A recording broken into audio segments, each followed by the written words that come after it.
A Batalha de Passchendaele, também conhecida como Terceira Batalha de Ypres, foi uma das mais longas, sangrentas e devastadoras batalhas da Primeira Guerra Mundial. Ocorrida entre julho e novembro de 1917, ela se destacou pela brutalidade dos combates, pelas condições extremas do campo de batalha e pelo elevado número de baixas. A seguir no vídeo contaremos mais detalhes sobre esta batalha.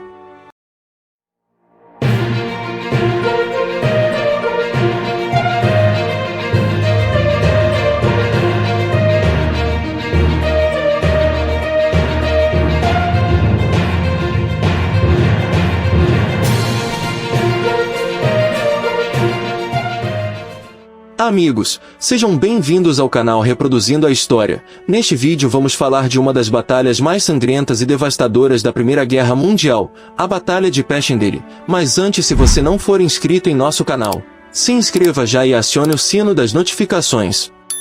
Se você deseja aprender a ganhar dinheiro na internet, clique no primeiro comentário fixado e veja como.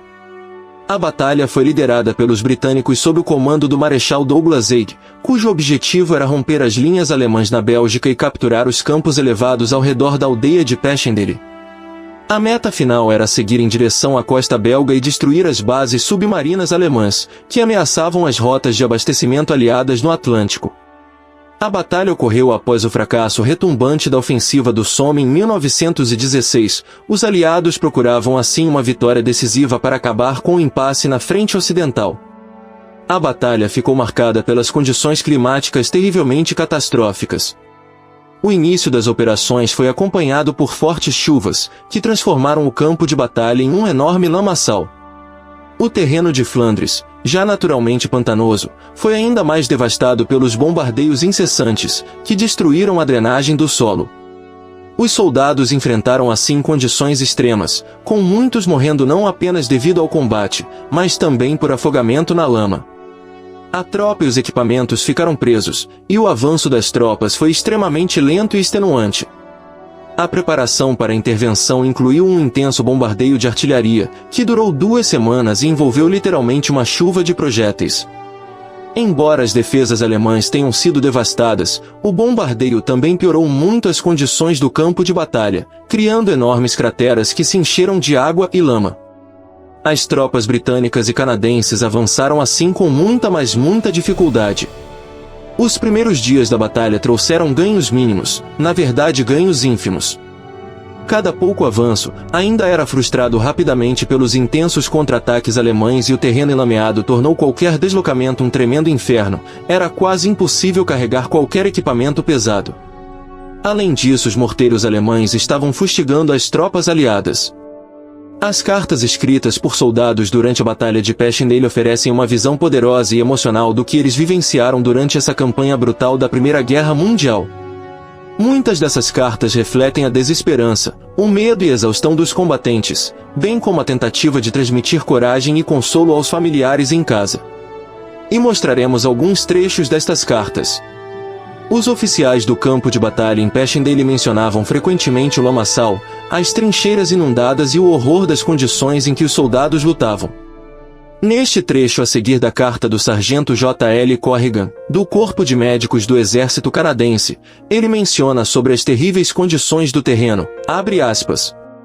Nunca imaginei que uma lama pudesse ter tal poder. Homens e cavalos desaparecem nela. Muitas vezes vimos camaradas caírem e se afogarem sem que pudéssemos fazer nada para salvá-los. O soldado Frank Percival do Regimento Real de Sussex também falou sobre a lama. A lama é indescritível, estamos constantemente submersos até os joelhos e não há lugar seco. Vários homens afundaram até a cintura, e demoramos horas para puxá-los de volta. Os soldados escreveram sobre o medo constante da morte, dos bombardeios ininterruptos e da presença aterrorizante de gás venenoso e das investidas inimigas. O soldado Edwin Campion Vaughan, do Regimento Warshire, escreveu em 25 de agosto de 1917, abre aspas. Aqui estamos, presos em buracos na lama, a cada momento esperando o fim. Não consigo imaginar como ainda estou vivo. Há também este trecho de uma carta de um soldado britânico, não identificado, de outubro de 1917, abre aspas. Estou tão cansado de tudo isso, os bombardeios nunca acabam, o chão parece vibrar continuamente, e a cada segundo estamos cercados por morte e destruição. Acredito que não há lugar para a sobrevivência aqui. Muitos soldados tentavam ocultar os horrores da guerra ao escrever para suas famílias, adotando um tom mais leve e encorajador. Em algumas cartas, a ênfase estava na esperança de retornar para casa, ou nas pequenas vitórias do dia a dia. O capitão Charlie Mann, em uma carta para sua esposa em 1917, ele adota este tom, abre aspas. Estou bem, querida, apesar de tudo. Ainda está chovendo sem parar, mas nós vamos prevalecer. Acredito que isso tudo vai acabar logo, e voltaremos a viver juntos como antes. Algumas cartas, especialmente de soldados que estavam na linha de frente há muito tempo, trazem reflexões profundas sobre o significado da guerra e a inutilidade dos combates. Elas frequentemente revelam um tom de renúncia e questionamento sobre o propósito de tanto sacrifício. O soldado canadense James Bell escreveu em 1917, abre aspas. Se ao menos pudéssemos entender por que estamos aqui, cada dia parece mais vazio de sentido. Apenas repetimos o ciclo de morte, sem saber quando ou como tudo isso acabará. Será que vale a pena? Quantos mais terão que morrer? O sargento Alfred Finnegan adotou este tom em uma carta em novembro de 1917, abre aspas. Não sei mais o que pensar. Cada avanço que faz parece ser imediatamente perdido no dia seguinte. Homens que ontem estavam vivos e riam, hoje estão mortos. A guerra não tem mais lógica. Alguns soldados, especialmente nos últimos estágios da batalha, escreveram com um tom quase fatalista, como se soubessem que a morte estava próxima. Muitas dessas cartas foram descobertas apenas depois da guerra, quando as famílias descobriram que seus entes queridos morreram pouco tempo depois de enviá-las. Carta de William McBride do Regimento Real de Enniskillen para sua mãe em 10 de outubro de 1917, abre aspas. Sinto muito, mãe, mas não sei quanto tempo mais consigo aguentar. Tudo aqui é um inferno. Mal consigo imaginar um futuro longe disso, mas ainda tenho esperança de que o fim esteja próximo. Amo você, sempre.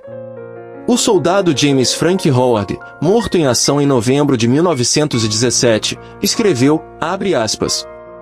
Se algo me acontecer, saiba que lutei até o fim com coragem.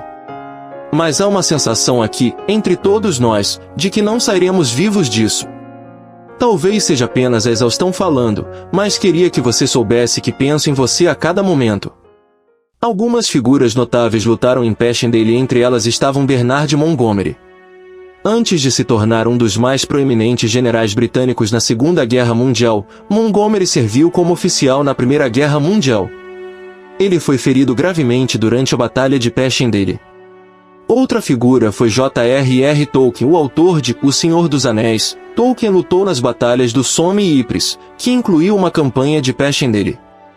Tolkien adoeceu durante o conflito, mas suas experiências nas trincheiras tiveram grande impacto em sua obra literária. O outro é Alfred Anderson, último veterano sobrevivente da Batalha de Passchendaele. Ele viveu até 2005. Anderson serviu nas tropas escocesas e foi uma das últimas conexões vivas com as experiências dos conflitos da Primeira Guerra Mundial. A tomada de Passchendaele ocorreu entre outubro e novembro de 1917 após meses de combates terríveis. Os aliados finalmente capturaram uma aldeia de Passchendaele em novembro, com grande participação e colaboração do corpo canadense. No entanto, os ganhos territoriais foram mínimos e, estrategicamente, pouco significativos. Estima-se que as forças britânicas e do Império, incluindo tropas canadenses, australianas e neozelandesas, sofreram entre 250.000 e 300.000 baixas entre mortos, feridos e desaparecidos. As perdas alemãs também foram igualmente pesadas, com números aproximados na casa de 260.000 baixas. Essa batalha foi, na minha opinião e na opinião de muitos, um dos maiores exemplos de um conflito em que o ganho territorial não justificava nem um pouco o custo na vida humana. Ao final, os aliados avançaram apenas cerca de 8 quilômetros após meses brutais de luta. A Batalha de Passchendaele abalou assim o moral de ambos os lados, especialmente entre os britânicos, que enfrentaram enormes perdas por um ganho estratégico limitado. O Marechal Wade foi amplamente criticado, principalmente nas décadas seguintes ao conflito, por sua insistência na ofensiva a todo custo e pela sua falta de habilidade em se adaptar às novas condições que o conflito exigia, que muitos compartilharam como um erro catastrófico. Sob o comando de Haig, cerca de 2 milhões de britânicos foram mortos ou feridos, o que lhe rendeu o apelido de Açougueiro Haig. Passchendaele nos exemplifica que a natureza da guerra de desgaste, onde as táticas de ataque frontal levaram a batalhas longas e custosas, com pouco ganho militar. Foi, com certeza, mais uma evidência de que a guerra na frente ocidental se transformou em um imenso impasse sangrento, com perdas significativas para ambos os lados. A Batalha de Passchendaele é frequentemente lembrada como uma das mais fúteis e poderosas da Primeira Guerra Mundial, simbolizando o horror da guerra de trincheiras e as condições desumanas enfrentadas pelos soldados. O próprio nome Passchendaele na cultura popular britânica se tornou sinônimo de sacrifícios em vão. Poema nos campos da Flandres, como resultado das imensas perdas e do sofrimento dos soldados, a região da Flandres, onde Passchendaele está localizada, se tornou uma área de grande simbolismo na memória da guerra. O poema In Flanders Field, de John McCrae, embora escrito em Ypres, capturou o espírito de luto e sacrifícios associados à região. Lembrando mais uma vez, a Batalha de Passchendaele não resultou em uma vitória decisiva, mas causou um enorme sofrimento pelas forças envolvidas. Ela é lembrada como um dos exemplos mais dolorosos da natureza destrutiva da Primeira Guerra Mundial, onde a vida dos soldados foi desperdiçada em ataques que geraram pouco impacto estratégico. O Memorial de Passchendaele, também conhecido como Memorial de Tainecott, é um dos principais locais de homenagem às vítimas da Primeira Guerra Mundial, especialmente aqueles que perderam suas vidas durante a Terceira Batalha de Ypres. Localizado nos arredores da vila de Passchendaele, na Bélgica, este memorial é um símbolo poderoso de sacrifícios e lembranças, honrando e lembrando das vidas de milhares de soldados que lutaram e morreram nas condições devastadoras da batalha. Se você chegou até aqui, se inscreva em nosso canal e acione o sino das notificações para não perder nada. Desde já, muito obrigado a todos e até o próximo vídeo.